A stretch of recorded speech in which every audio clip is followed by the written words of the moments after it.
Tuesday, December 22nd. Do you see the bull? Consider the bull standing just outside the stable, at Mary's shoulder. In today's first reading, we find Hannah sacrificing a bull in gratitude for her son Samuel, whom she is entrusting to the temple. Long a favored animal in God's covenant, the sacrifice of a bull indicates a meaningful change. In the Gospel of Luke, we hear Mary's song of praise for her son Jesus, whom we know to bring with him massive change that has endured thousands of years. He has shown the strength of his arm and has scattered the proud in their conceit. He has cast down the mighty from their thrones and has lifted up the lowly. He has filled the hungry with good things, and the rich he has sent away empty. Read the prayer again, consider it in its entirety. It isn't surprising that it has been banned 3 times in the last century by dictators and oppressive governments.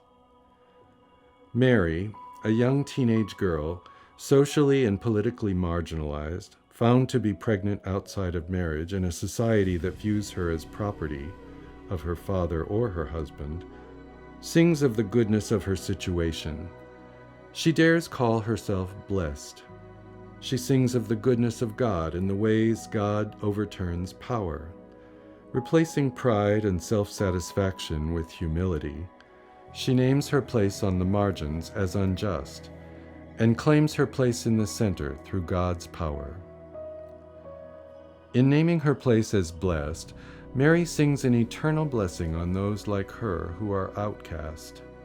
Her song of praise reminds us that our God is aggressively inclusive and seeks out to lift up the poor, the rejected, and those who continually get set aside by society. The Magnificat implicates Catholic healthcare.